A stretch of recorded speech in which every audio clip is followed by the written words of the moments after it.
This is a YouTube exclusive for Ion College basketball subscribers to our YouTube channel. Hello, if you're watching live, then you would have gotten the alert. If you are not already subscribed to the channel, be sure to do so. And then always, if you could, click the like button, click that thumbs up. And if you're on it, you got an alert for what's going to be a relatively short video. This is not for the podcast, just for the YouTube channel. I'm Matt Norlander, co-host of the Ion College basketball podcast.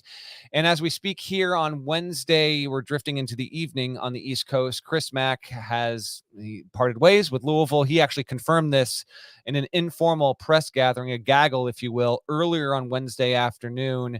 And I thought that Mack came off wonderfully. He said, quote, "I'm not bitter in any way. I loved our experience here. It was hard telling our girls," referring to his daughters. He also said, quote, "on the fans, I love them. They want to win. Pardon the profanity, but shit, I do too. I'm not bitter. I'm good."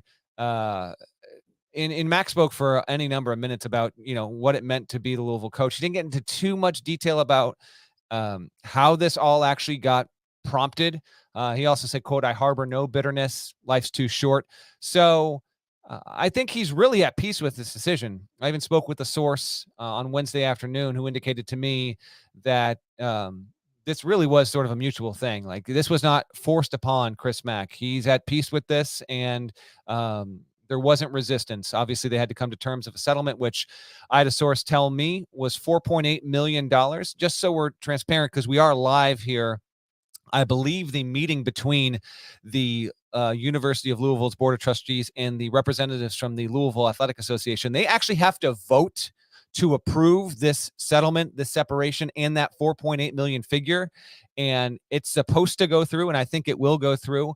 But I did have one person indicate to me that there will probably be a couple voices in that room that might cause a little bit more pushback over that number. But I expect we're going to see that they wash their hands with that, and it's going to be 4.8 million for Mac. So Mac moves on. We'll see if he winds up ever coaching again. He's just 52. He's going to be a coveted head coach. I think that if he wants to coach again, he's going to coach again, and he'll be able to probably get a pretty good job. I won't harp too much on this because I want to talk about Louisville and who it might look at in terms of candidates. But let's not forget that Mac was to the tournament in year one in a tough situation. Had we not had a 2020 tournament get canceled, Louisville could have been a second weekend team. Maybe it makes them a magical Final Four run. Maybe it gets beat in the first round. But I think not having that 2020 tournament actually was a real impact on where we got to right here, right now. But there's no guarantee that the next coach you hire to replace Chris Mack is going to have a better record than Mack had through, well, it's not quite 4 seasons, but he did pretty well for himself overall, winning 65% of his games. All right, let's talk Louisville and the job it is right now, and just kind of the state of the program with everything. Because at this point, what the job can be and what it is, I think, are very different things. I saw that Pat Forty does a great job and has lived in the area and knows that athletic department, frankly, better than any other national media because of him having covered it dating back to when he was actually working the beat there. I'm going to quote him. He said, "We're about to find out how much the Louisville brand has been battered versus its potential to withstand scandal and eventually return to heavyweight status. The candidate list will be fascinating," end quote. That's Pat Forty. I agree with him.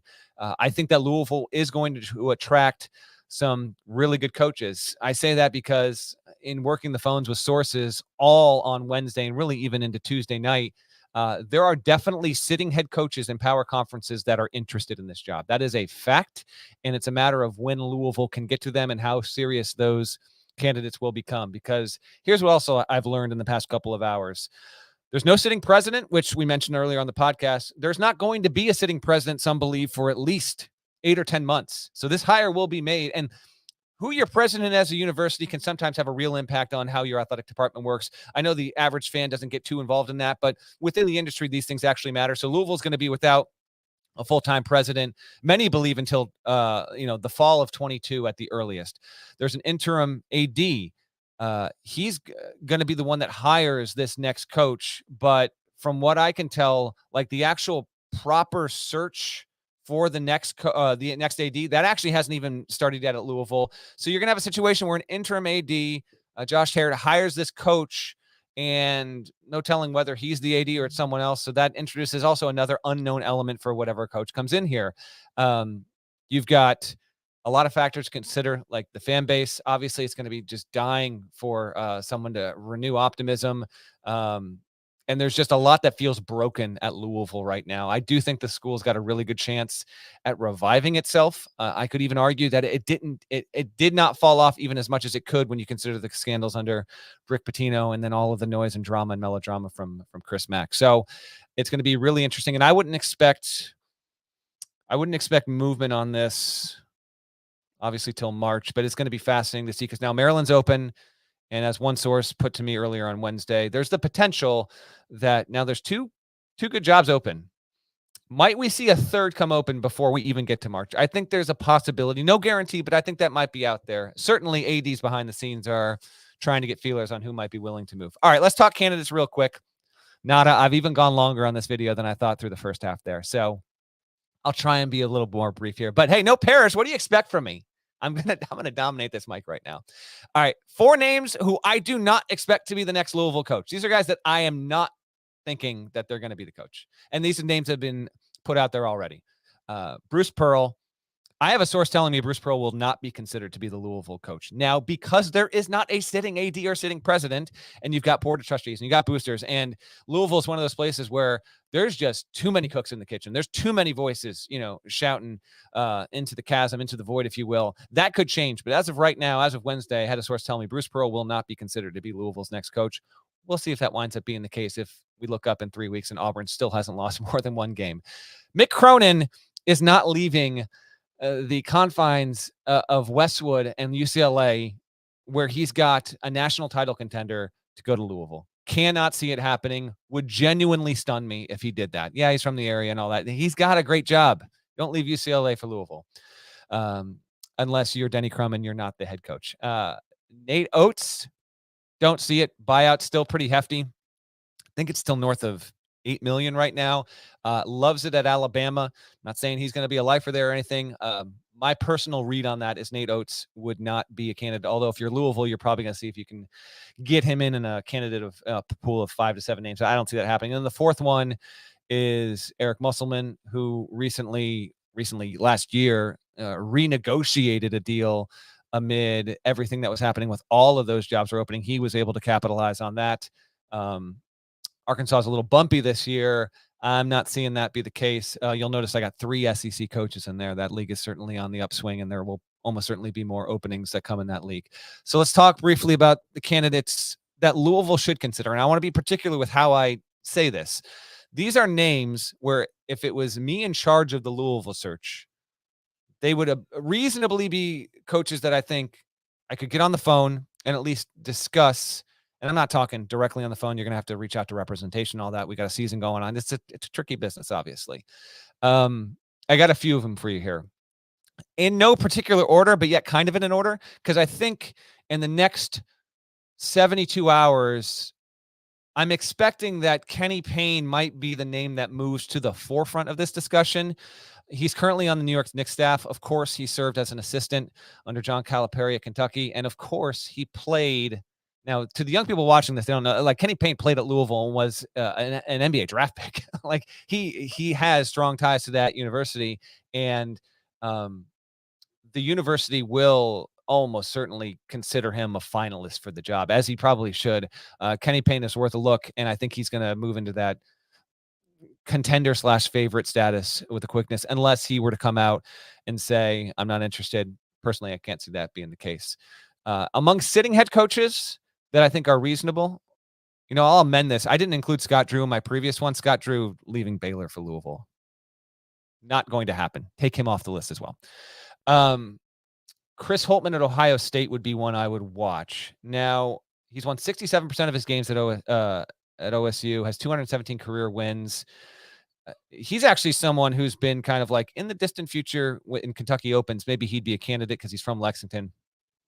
I don't know if he would leave Ohio State for Louisville. That's actually a fascinating decision, but I think there's something to be said there. And I think that if I'm Louisville, he needs to be on my short list. I think that Louisville should and will strongly consider multiple black coaches for this job. It's never had a black coach its men's basketball program. Kenny Payne's one. And I think Ed Cooley is as accomplished a power conference coach who is black in the sport right now. 302 career wins. is the greatest coach in Providence college history, has taken the team to 5 NCAA tournaments. It would have been 6 if we had a 2020 dance, and it will be 6 this year. Providence is 16-2 heading into its Wednesday night game against Xavier. Cooley has the demeanor for it.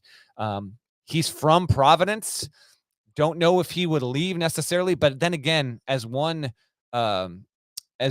sitting head coach who would not be up for the job told me on Wednesday, but who, is good in his own right, it's Louisville. It's going to attract a lot of interest from a lot of people. I think Ed Cooley would actually have a really good chance at thriving there. Steve Forbes, Wake Forest.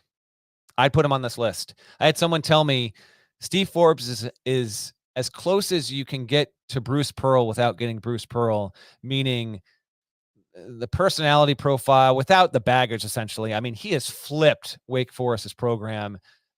He's won 71% of his games at East Tennessee State and Wake Forest combined. The Demon Deacons are certainly headed toward making the NCAA tournament this year. It's a private school. I don't know the status of his contract, but I would have to imagine, given the nature of how he got that job, he probably has a good, not great contract. Could be a classic case of he doesn't want to get out, but having his name attached to this job allows him to have a little bit of leverage with that athletic department. I think Steve Forbes could actually do a pretty good job at Louisville, and he would be one that I look at. A couple more. Mark Pope at BYU. Now, he played at Kentucky. He's another name where it's like when Cal retires, who might Kentucky be targeting? Mark Pope is on a short list. He played there. Again, has the demeanor, I think, to handle a job with this kind of pressure. He's won 65% of his games at Utah Valley and BYU. Would Louisville be willing to try and pick off a Kentucky guy early, 2, 4, 6 years ahead of when Cal might step away? I don't know. I don't know if Mark Pope would take it, although BYU is going to the Big 12. I maintain that he is going to be, even though BYU is going to the Big 12, I think we will look up in 5 years. And even though BYU will be in the Big 12 at that point, I think Mark Pope will be at a bigger job. And I think he is destined for stardom at the college coaching level in men's D1. Kevin Willard's a name that's getting a little bit of run now. He's also been attached to the Maryland job. I don't know. What I will not do to viewers and listeners, I'm not going to present myself as though I've got, absolute confidence over things when I don't. When it comes to Kevin Willard, he's been accomplished, won 56% of his games in 15 seasons. Now, some of those were at Iona, the bulk of it at Seton Hall, where he's done a good job and done things where almost no other coaches have done. He's been to 4 NCAA tournaments. It would have been 5 had we had a 2020 NCAA tournament. Hasn't made the Sweet 16. People talk about Willard being a candidate. I think if he stays at Seton Hall, it wouldn't surprise me whatsoever. And I'm not necessarily convinced that he would be the number 1 or number 2 candidate at a Maryland or necessarily at a Louisville, but I do think it's fair to include him in this. I just think when you get down to that point, have you really been turned away by 1 or 2 of the other names that I've told you before? But you never know. Willard is a little bit unheralded, and I think he deserves having his name injected into this because what he's been able to accomplish at Seton Hall, I think that's fair. The only other name that I put in, I don't want to give you 15 names here. I'm trying to keep it relatively narrow. Although I don't think he will get the job, I think this coach is deserving of an interview, and that's Murray State's Matt McMahon. They're 18-2 this season. Murray State could actually have an at-large, worthy kind of team. And, recruiting Ja Morant to your roster, and now he might be the NBA MVP. Like that kind of stuff actually, it gets attention of people that are in positions to run search firms and hire coaches in these positions. And Matt McMahon is another coach who, unless you're a diehard, like if you're a diehard and you're watching this, you're probably familiar with Murray State and what Matt McMahon's been able to do. But I think he will get a bigger job eventually. He's just too rock steady of a coach. He's got the right demeanor for it. He's in state, so clearly they know. I've heard a little bit of the noise out of Bellarmine as well, and its coach potentially there as well. Although he's a bit older. Matt McMahon, I think I would just put on the list. So that's my look initially when Louisville is scanning the landscape. Guys who should be considered, who should get a phone call. But we are at the end of January. This hire will not come until mid-March at the earliest, almost certainly, unless it were to be a Kenny Payne where he wants to take it, can take it, in the middle of the NBA season. Just keep an eye on that. But big picture stuff, there will not be a permanent AD that makes this hire. And with that can come a lot of messiness. And so it's Louisville. We know what it's been and how chaotic it's been there. So I'll be interested to see just how interesting it gets. By the way, shouts to My Morning Jacket, Louisville band, one of the great American rock acts going. So There we go. Evil Urges, Circuital, a couple of great records, real ones. Now, this has been a YouTube exclusive Eye on College Basketball. I'm Matt Norlander. If you're not already, please do subscribe to our podcast wherever you get podcasts. Just search Eye on College Basketball. Me and Gary Parrish, we will be back on Friday morning with an all-new episode. Till then, take care.